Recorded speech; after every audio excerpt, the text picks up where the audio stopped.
Shema Israel, Adonai Eloheinu, Adonai Echad.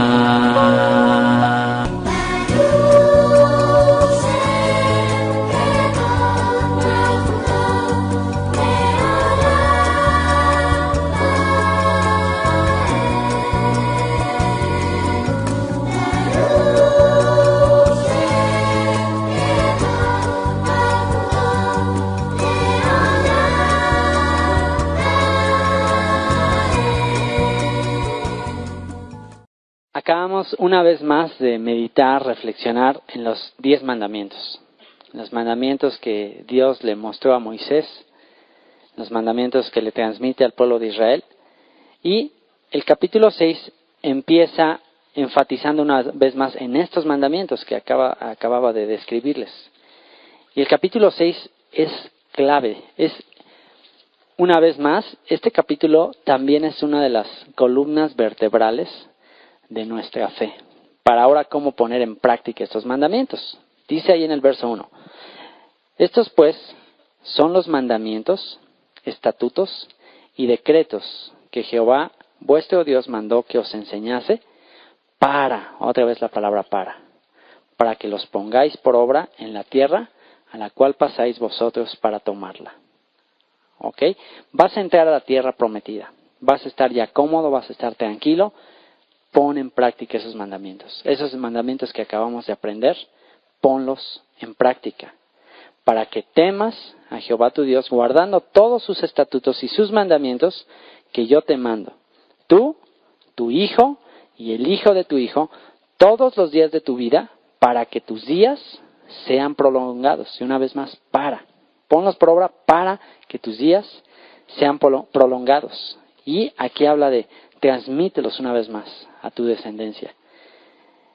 Oye pues, oh Israel, y cuida de ponerlos por obra. Así que lo primero, oye, escúchalos.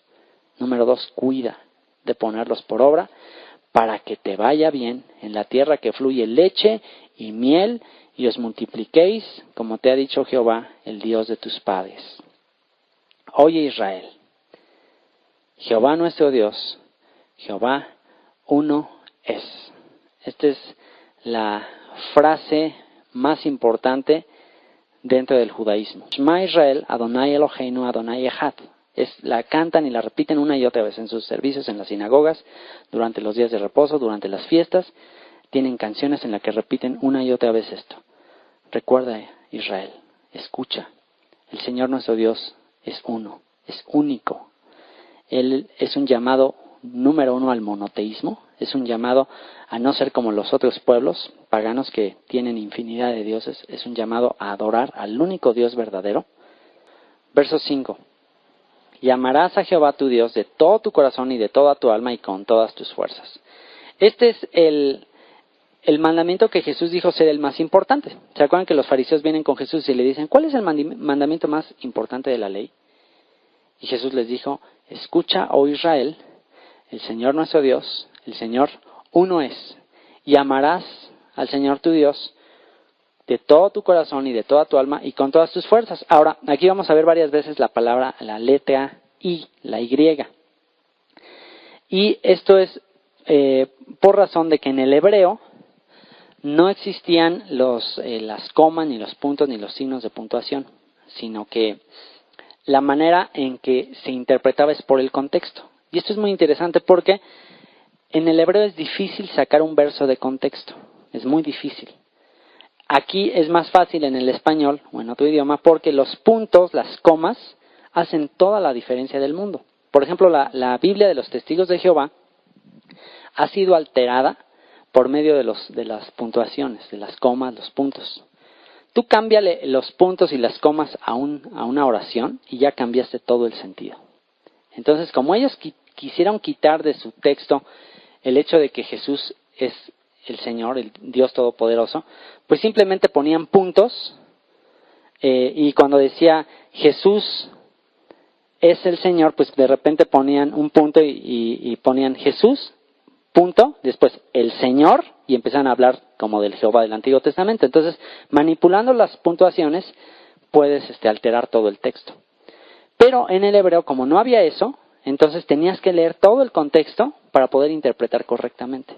Y eso fue el sello de garantía para que no se malinterpretara y manipulara el texto. Y aquí, si esto es un mandamiento sin puntos, entonces estamos viendo que es un solo mandamiento. Es un solo mandamiento que empieza desde el monoteísmo. El Señor es uno, no vas a adorar a otros dioses. Y amarás a Jehová, tu Dios, de todo tu corazón. O sea, es parte del mismo mandamiento. Y de toda tu alma y con todas tus fuerzas. Y continúa el mismo mandamiento. Y estas palabras que yo te mando hoy estarán sobre tu corazón. O sea, es parte del mismo mandamiento. Estas palabras las vas a guardar en tu corazón. Las vas a memorizar, las vas a comprender, las vas a entender. Y después continúa el mismo mandamiento. Y las repetirás a tus hijos. Así que el único sistema bíblico de educación a los niños es la educación de los padres. No existe bíblicamente el sistema público de educación o el sistema de mandarlo a una escuela pública o privada. No existe. Dentro de la Biblia, el único sistema de educación que Dios estableció es el de la enseñanza de los padres a los hijos, basada fundamentalmente en la palabra de Dios. Ese es el fundamento de la educación para los hijos. En el momento en que el fundamento se ha quitado, ¿cómo puede sostenerse y mantenerse el justo? Por ejemplo, en esta época de Israel, y bueno, era el tipo de enseñanza, los papás educaban a los hijos fundamentalmente en la ley. Les enseñan a sus hijos los mandamientos de Dios, los instruían en la casa. Los niños también aprendían en la sinagoga, iban a tomar clases a la sinagoga, pero esa era toda la educación que recibían. Después empezó a cambiar todo esto y bueno, aún en la actualidad pues ya llega el momento en que ya cambió totalmente. Ahora resulta que los menos responsables de la educación de los hijos pues son los padres. Ya simplemente pues pagan una mensualidad y sabes que ahí te mando a mis hijos y ellas te bolas. Y entonces empieza un proceso de corrupción. ¿Por qué? Porque ya entonces no son los papás los que transmiten los valores, sino ahora es el gobierno. El gobierno va a darles a los hijos pues lo que ellos desean darles. Y lo triste del asunto es que el gobierno adopta un sistema educativo que ha hecho a un lado a Dios. O sea, el fundamento de la educación escolar en la actualidad no es teísta, no es basada en Dios, sino basada en el ser humano. Es una educación humanista. Y por eso se trata de quitar de los libros de texto y de toda la educación escolar todo lo que tenga que ver con Dios. Y entonces resulta que el énfasis y lo que más importa en la educación ahora es la realización del ser humano. Y el decirles tú puedes y tú la vas a hacer y prepárate y todo depende de ti. Y entonces pues a nivel preparatoria, ya a las alturas de la preparatoria generalmente, incluso de la secundaria en algunos casos, pues ya los niños son totalmente indiferentes hacia Dios, ateos muchos de ellos. Ya no consideran a Dios, ya consideran las historias bíblicas como una leyenda, un mito, porque es lo que les han estado bombardeando durante años, por lo menos 6 horas diarias. Entonces, en vez de estar repitiendo las palabras de Dios en su corazón, en su mente, pues lo que les están repitiendo es, no, mira, tú realízate, tú prospera, tú échale ganas, tú realízate. Y venimos del chango, venimos de la evolución. Entonces se los han repetido tanto que ya llega el momento en que lo dan por hecho. Y entonces se ha hecho a un lado a Dios. Por ejemplo, la nación de Estados Unidos fue una de las naciones que adoptó el sistema de enseñarles a los niños en casa. Por ejemplo, cuando los primeros pioneros de Estados Unidos vinieron de Inglaterra, los Pilgrims que le llaman, ustedes no sé si vieron la serie esta de los pioneros en la televisión. Bueno, ese es un programa que ilustra cómo era Estados Unidos en tiempos de las colonias de Inglaterra que se instituyeron ahí. Y muchos de estos pioneros que venían de Europa eran cristianos, eran creyentes, que educaban a sus hijos en casa, les enseñaban la Biblia y las escuelas estaban en las iglesias. Los pastores eran los maestros y pues llegó el momento en que los Estados Unidos llegó a ser una sociedad muy próspera, fructificó. ¿Por qué? Porque puso en práctica lo que la Biblia dice. A los niños les enseñaban a temer a Dios, les enseñaban los mandamientos. Después ya cuando viene el gobierno empieza a tomar la educación en sus manos, aún así, Estados Unidos se consideraba una nación creyente, una nación cristiana. Y en las escuelas, había una placa en las escuelas públicas, una placa con los 10 mandamientos. Y antes de iniciar las clases en las mañanas, se oraba. Pero me parece que es de 1967, que se prohíbe la oración en las escuelas públicas, se quitan las placas de los 10 mandamientos, y a partir de ahí se prohíbe cualquier cosa que tenga que ver con Dios en las escuelas públicas, a partir de ese año. Y es interesante lo que sucede a partir de ese año en Estados Unidos. Justo a partir de ese año, es algo así, pero extraordinario, que el índice, las estadísticas de violencia juvenil se aumentaron, pero de una manera impresionante. El índice de embarazos no deseados, el índice de inmoralidad, de pornografía, subió a niveles alarmantes. Vino toda esa época de los hippies, del amor libre, y entonces empezó un proceso de decadencia en Estados Unidos, a llegar hasta lo que vemos en la actualidad, que tienen detectores de armas, porque se han dado todos esos casos que ustedes saben de niños que entran con pistolas y matan a medio mundo, y comenzó ese proceso de decadencia. Y muchos ahora se preguntan, bueno, ¿qué pasó? ¿Qué le ha pasado a la sociedad americana? Bueno, han hecho a un lado a Dios, se han apartado de Dios. Ahora la homosexualidad, el aborto, todo eso es algo muy común. Está empezando a haber una vez más una efervescencia en los Estados Unidos, y cada vez es más popular el volver a educar a los hijos en casa, lo que es el homeschooling. Otra vez ya están muchas familias, sobre todo cristianas, empezando a tomar en sus manos lo que originalmente Dios dijo que hicieran. Enséñales tú la palabra de Dios. Pero a veces obviamente por comodidad, porque implica una gran responsabilidad hacerlo, implica tiempo, implica esfuerzo, pero finalmente es el mayor tesoro que tenemos en nuestras manos. El Salmo 127 habla de que los hijos son como flechas, y están, así como una flecha que tú vas a disparar, está muy poco tiempo en tus manos. Cuando tú la tienes en el arco, es muy poco el tiempo que la tienes. Entonces, lo que ahí nos exhorta es que preparemos a los hijos en la palabra de Dios, en lo único que va a verdaderamente permanecer. Todo el conocimiento que pueden adquirir profesional, eso lo pueden adquirir sin ningún problema en cualquier etapa de la vida. Pero el conocimiento de Dios, si tú no lo haces desde que son pequeñitos, y sobre todo la edad de más influencia, quizás serán los primeros 8 años. Una vez que ya pasaron los primeros 8 años de la vida de tus hijos, ya está en chino. Cada vez es más difícil. Entre más avanza el tiempo, menos probabilidades tienes de impactar la vida de esos niños. Por eso dice la Escritura, instruye al niño en su camino, y aunque fuere viejo, no se apartará de él. No pasa nada si a los 9 años, no pasa nada, no sabe de física y de química, no pasa nada, te lo garantizo. Lo puede aprender a los 12, a los 13 años, lo puede aprender. En 4 años, con un sistema muy eficiente, lo puede aprender. Pero alguien que a los 14 años nunca le instruiste en las cosas de Dios, ya a los 14 años con todos sus instintos y toda la rebelión que trae, ya está muy difícil. Si tú te estás esperando a decir, bueno, yo ya que él esté con cierta madurez y ya que entienda, ya que él decida, no, pues ya es demasiado tarde cuando llegues a ese tiempo.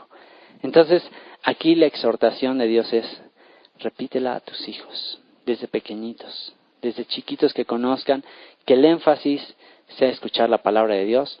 Y es absurdo tratar de competir con lo que nosotros le enseñamos a nuestros hijos el domingo en la mañana, con lo que ellos aprenden 5 o 6 horas diarias de lunes a viernes. ¿Ustedes creen que 3 horas de escuela dominical, bueno, ni 3 horas, porque hacen la manualidad y que la alabanza y etcétera? Quizás 1 hora de enseñanza dominical, ¿crees que podrá contrarrestar alrededor de 30 horas de escuela más las tareas, más todo eso, 30 horas semanales, ¿tú crees que vas a poder contrarrestar con 1 hora a la semana 30 horas de educación secular, humanista, de toda una semana? ¿Tú crees realmente, siendo realistas, que lo vas a poder lograr? Pues no. Y a lo mejor sí la persona, pues el niño va a tener, o la niña va a tener su título ahí de Harvard, su doctorado, pero súper pagano, y súper ateo, y súper indiferente, y súper materialista. Y va simplemente a adoptar. Todos tendemos a parecernos al Dios a quien adoramos. Por eso el mejor Dios que podemos tener es Jesucristo. Porque si adoramos a Jesucristo nos vamos a convertir y vamos a ser semejantes a Él. En el Salmo 115 dice que las personas se vuelven como los ídolos a los que adoran. Así que si adoramos a Jesucristo nos conviene, porque vamos a ser semejantes a Él. Pero quien adora al Dios de este mundo, el materialismo, quien adora pues toda la cuestión humanista, pues ¿cuáles son las características del materialismo? La gente se vuelve fría, la gente se vuelve superficial, la gente se vuelve orgullosa. Así que, pues si ese es el Dios, pues se van a parecer a ellos. Y efectivamente nunca es tarde para enseñarle a los niños aspectos pues de ciencia o de técnica o de oficios con los cuales se puedan ganar la vida. Porque a veces pensamos que lo más importante es el alimento físico. No, yo lo tengo que preparar a mi hijo para que no le falte nada. Y para que tenga lo suficiente y para que no esté desempleado. O sea, esa es nuestra preocupación. Pero Jesús dijo que si buscamos primeramente su reino y su justicia, todo vendrá por añadidura. Lo que un niño necesita es aprender a vivir. Si él aprende a vivir, aprenderá a ganarse la vida, aprenderá a obtener los recursos necesarios para vivir. Y para enseñarle a vivir, lo único que lo puede enseñarle a vivir es la palabra de Dios. Salen con tremendos doctorados, pero no son capaces ni llevar un matrimonio armónico. ¿Por qué? Porque nunca les enseñaron eso. Sí saben mucho de economía y saben mucho de pues de ciencia o lo que sea, pero no saben las cosas más básicas de la vida. Y sí tienen el mejor de los éxitos, o muchas mujeres en la actualidad que tienen unas supercarreras y profesiones, pero no tienen lo que más anhela su corazón, un hogar con armonía.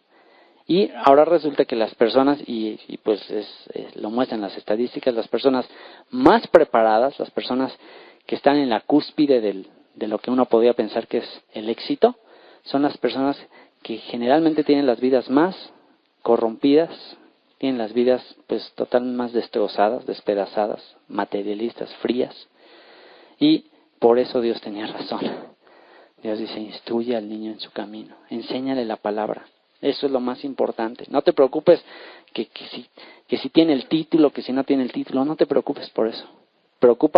Que te preocupes que tenga el título de ser hijo de Dios. Si no tiene el título de ser hijo de Dios, aunque tenga todo el mundo entero, ¿de qué le serviría si al final pierde su alma? ¿Qué es lo que tú más anhelas para tus hijos? ¿Que conozcan a Jesucristo? ¿Que sean salvos? ¿O que sean el presidente de la nación más poderosa del mundo? ¿Qué desearías?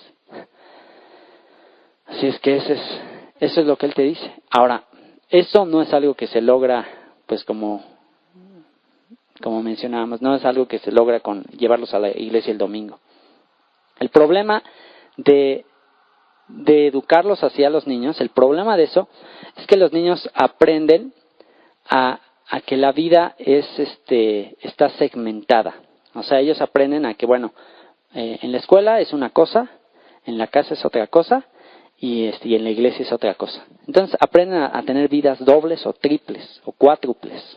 Me voy a comportar de diferente manera en cada lugar. En la escuela, pues ya sé que aquí no creen este rollo, pues les voy a dar el avión, o pues para evitar la presión y que me digan que soy un nerd o un fanático, lo que sea, pues voy a darles el avión. O ya me empiezo a confrontar con ellos y entonces sale peor. Y entonces resulta que se empiezan a moldar a cada lugar. Y en la casa pues es otra vida y en la iglesia pues es otra vida. Entonces es una incongruencia su vida. Llega un momento en que se dan cuenta que su vida es una incongruencia. Y el Señor nos ha llamado a ser íntegros, a ser congruentes en todas las áreas de nuestra vida. Que la vida aprende el niño entonces a separar lo sagrado de lo secular. O sea, como que dice, bueno, aquí en la iglesia, pues aquí sí piensa en Dios. Pero aquí no, aquí no es para estar pensando en Dios. Las cosas de Dios son para la iglesia. Entonces hay una separación entre lo sagrado y lo secular. Pero Dios ha dicho que toda nuestra vida es sagrada. Que todas las áreas de nuestra vida son sagradas. Así que la educación dada por los papás con un énfasis en la palabra de Dios tiene como objetivo unificar toda nuestra vida. Que sea lo mismo lo que aprende en la escuela, que lo que aprende en la iglesia, que lo que aprende en el hogar. Entonces hay armonía. Entonces el niño no corre el riesgo de que ve tantas incongruencias. ¿Por qué? ¿Qué va a hacer un niño por naturaleza carnal cuando ve cosas incongruentes? Cuando, aquí me dicen una cosa, acá me dicen otra, acá me dicen otra cosa, va a optar por hacer lo que más le conviene a su carne. Va a terminar, pues yo ya voy a tomar mis propias decisiones. Y es lo que generalmente nos pasó a todos. No sé si a ustedes les pasó, pero a mí me pasó eso. Yo veía que en mi casa me decían una cosa, en la escuela otra, y generalmente las personas que más influencian tu vida, o en lo personal a mí fueron mis maestros. Mis maestros, un maestro en particular, fue el que más influyó en mi vida. En la época de la adolescencia, en la que estás buscando a alguien como un modelo a seguir, y pues obviamente que la persona más elocuente, la persona que aparentemente tiene más carisma dentro de tu limitada perspectiva, pues es el que más llama tu atención. Y pues este maestro resultó ser un super ateo que ridiculizaba las cosas de Dios, y pues entonces yo dije, pues tiene razón. Y al ratito pues yo ya estaba igual. Entonces, si tú te pones a pensar, ¿dónde es donde recibiste las influencias? ¿O dónde es donde empezaste a aprender tus maldades? ¿Dónde yo empecé a aprender mis maldades? En la escuela es donde empezamos a aprender todo eso. Por eso es que Dios estableció un principio. Papás, ustedes háganse responsables de sus hijos. Y el temor que surge pues en todos los papás. No, pues es que como crees, ya no soy capaz de hacer eso. No puedo. Pero nada más piensa algo. Cuando los maestros tienen problema con los hijos de enseñanza y que no ponen atención o que no aprenden y que van muy mal, ¿a quiénes son a los primeros que acuden? A los padres, precisamente porque ellos saben que son los únicos que pueden ayudarlos. Así que los papás son los más capacitados para educar a sus hijos, porque son los que más los conocen. Y eso es lo que Él establece. Estas palabras que yo te mando hoy estarán sobre tu corazón, verso 7, y las repetirás a tus hijos, y hablarás de ellas estando en tu casa, y andando por el camino, y al acostarte, y cuando te levantes. Cuando estés en tu casa, hablando de la palabra de Dios. Cuando andes por el camino, vayas en el coche, vayas con ellos. O sea, no tiene que ser algo muy formal. A ver, vamos a sentarnos a estudiar la palabra de Dios. Y a todos los niños de 3 años así como que, ¿qué fue? Qué flojera, ¿no?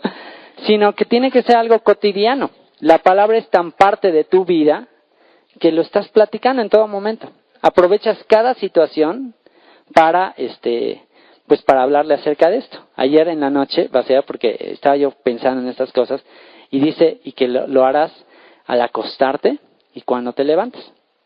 Y ayer que estaba yo, pues estudiando esto, en la noche llevo a acostar a Dani, y le empiezo a decir, a ver Dani, te voy a decir los 10 mandamientos. Sí, fue increíble, fue lo más bonito que me ha pasado con él.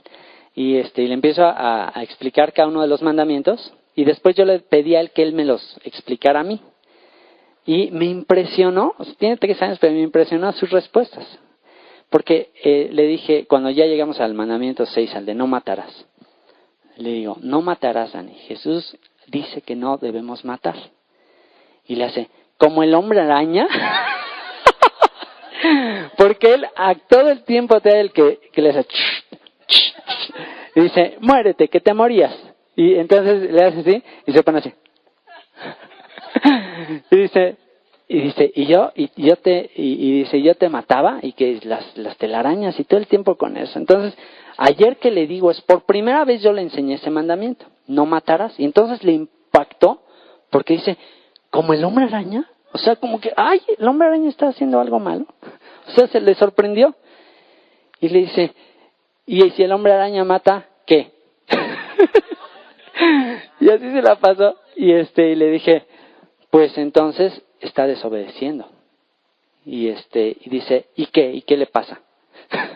Dice, pues, y le dije, pues lo tenemos que tirar a la basura. Y entonces tenía su muñeco y dice, no, dice, entonces, le digo, bueno, se tiene que arrepentir, tiene que pedir perdón y que ya nunca mate. Y entonces se quedaba así.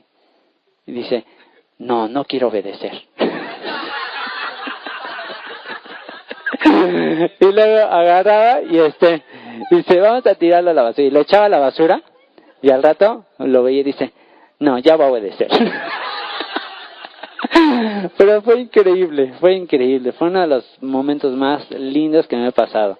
Y así me lo pasé y se quedó obsesionado con el mandamiento. Y hoy en la mañana, otra vez, papi está matando. Y lo echaba otra vez al bote de la ropa sucia.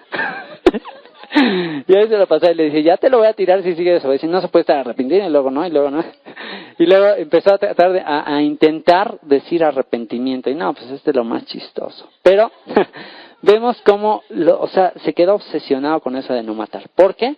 Porque los niños de repente ya veo que impresionante es la influencia. Cómo traen eso de matar y la pistola y todas esas cosas. Pero ya de inmediato, aún a esa edad, ya el Espíritu Santo le habla de que algo está mal. O sea, él no lo sabía y ahí pude comprender que hasta que viene la ley, en ese momento como que algo dice, ay, natural, algo está mal. Y entonces ya cada momento él lo menciona. Y luego el de no mentirás, eso fue impresionante, el no dirás falso testimonio, porque tiene una película de un pepinito que le roba y miente y todo, y empieza a crecer la mentira y se hace un monstruo gigantesco. Y entonces le decía dice, ¿como Larry Boy? Entonces, como que le empezaron a caer el 20 de esas películas. Y lo de no robar. Y dice, ¿y si alguien me roba mi me anaña, qué? Y todo el tiempo, ¿y si alguien miente, qué? ¿Y si mamá miente, qué? ¿Y si Babeba miente, qué? Así, todo el tiempo preguntando y preguntando, ¿qué pasa? ¿Cuál es la consecuencia? Y dije, no, pues, pause, ya sabes. Y así que ves el impresionante impacto que esto tiene desde pequeñitos. Y dice, y las atarás como una señal en tu mano. Este es el deseo de Dios, que estemos recordándolos a cada momento. Esto de las atarás como una señal en tu mano, pues es algo que lo han llevado al extremo los judíos ortodoxos, pero que en lo personal me gusta. Porque es algo que les hace estar recordando. O sea, las filacterias, por ejemplo. Las filacterias, que son estas cajitas que ellos amarran a su mano y al estar orando, pues tienen estas cajitas amarradas y la ven. Entonces están recordando este texto. Y se las amarran también aquí en la frente. Y dice, y las atarás como una señal en tu mano y estarán como frontales en tus ojos. Y las escribirás en los postes de tu casa, en las mesuzas, unas cajitas que ponen ahí en la entrada de su casa y que las ponen así inclinadas. Y que cada que van a entrar a su casa, la tocan y le dan un beso. Y recuerdan el versículo de que bendito serás en tu entrar y bendito serás en tu salir. Y ponen estas escrituras dentro de esa cajita que se llama mesusa. Y es bonito, porque es algo que están recordando todo el tiempo la palabra de Dios. Y luego te dan los flecos los tzitzis colgando, que les recuerdan todos los mandamientos. O sea que su ambiente cultural está rodeado de la palabra de Dios. Y sería bueno que todo lo que nos rodea nos pueda hacer recordar. Piensa en qué es lo que tú más ves. A lo mejor sería bueno poner un versículo a la pantalla de televisión. O al Nintendo.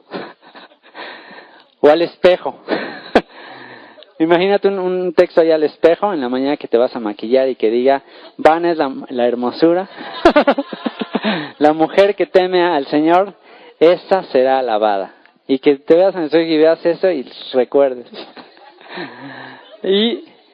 O que el reloj, o si todo el tiempo estás viendo el reloj, pues que pongas ahí un versículo. Y que aprovecha bien el tiempo porque los días son malos. Imagínate, o sea, que estés recordando, ese es el principio.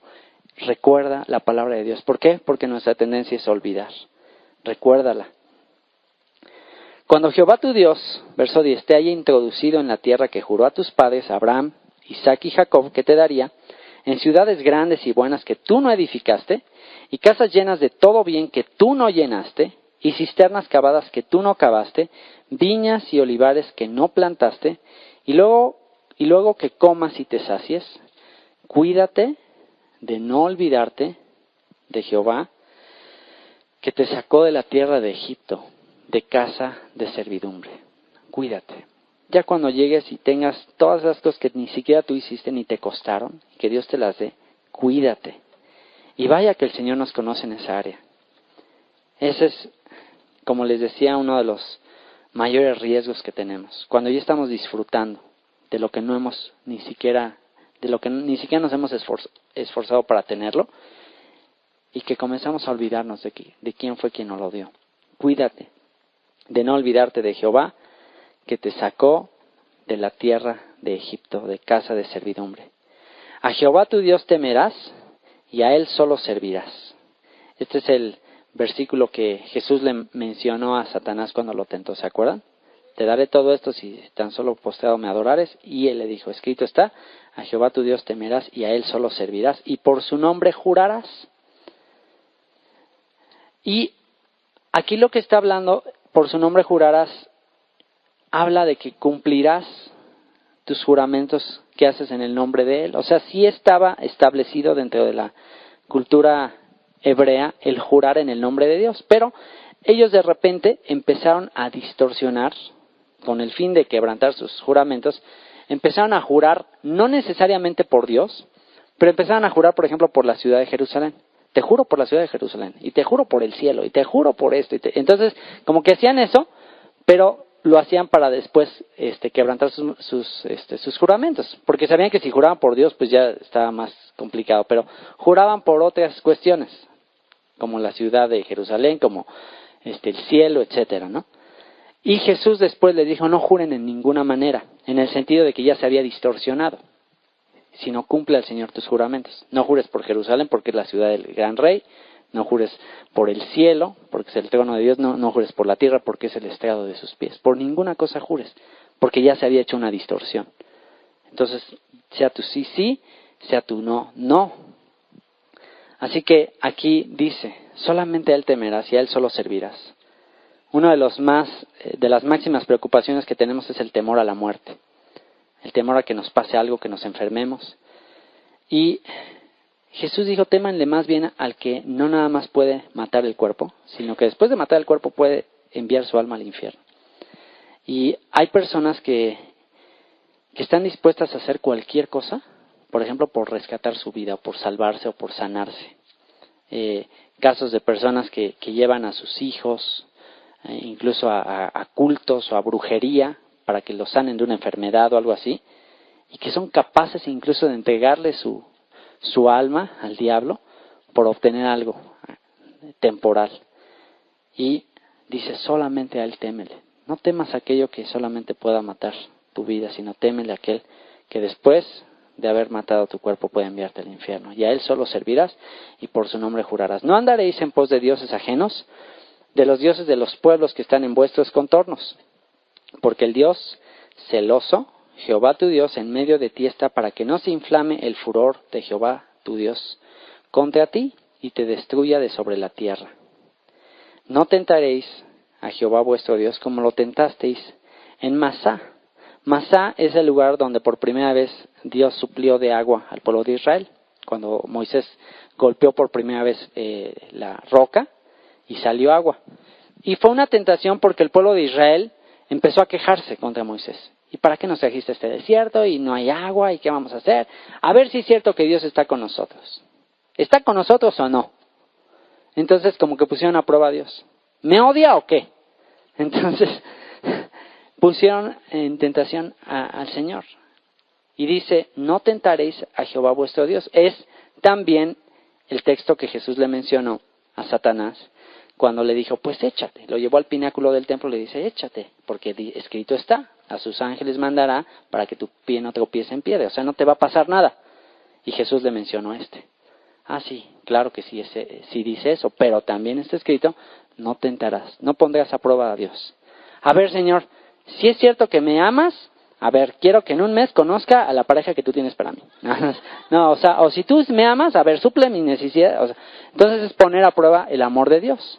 ¿Sabes qué? No pongas a prueba el amor de Dios. Guardad cuidadosamente los mandamientos de Jehová vuestro Dios y sus testimonios y sus estatutos que te ha mandado. Y haz lo recto y bueno ante los ojos de Jehová para que te vaya bien. Y entres y poseas la buena tierra que Jehová juró a tus padres, para que Él arroje a tus enemigos de delante de ti como Jehová ha dicho. Mañana, cuando te preguntare tu hijo diciendo, ¿qué significan los testimonios y estatutos y decretos que Jehová nuestro Dios os mandó? Entonces dirás a tu hijo, nosotros éramos siervos de Faraón en Egipto y Jehová nos sacó de Egipto con mano poderosa. ¿Se acuerdan que esto es algo que se hace durante la ceremonia de Pascua, aún en la actualidad? Y aquí hay algo también que me gusta mucho. Si ustedes se dan cuenta, los niños tienen como que por naturaleza, hay una edad en que los niños se la pasan preguntando todo el tiempo. ¿Y esto por qué? ¿Y cómo? ¿Y cómo funciona? ¿Y cómo? ¿Y por qué? ¿Y cómo? Se la pasan así. ¿Y por qué? ¿Y cómo? ¿Y cómo? Y ¿saben que por qué, ahora que estaba pensando esto, por qué será que Dios puso eso en los niños? Seguramente porque de otra manera no les enseñaríamos.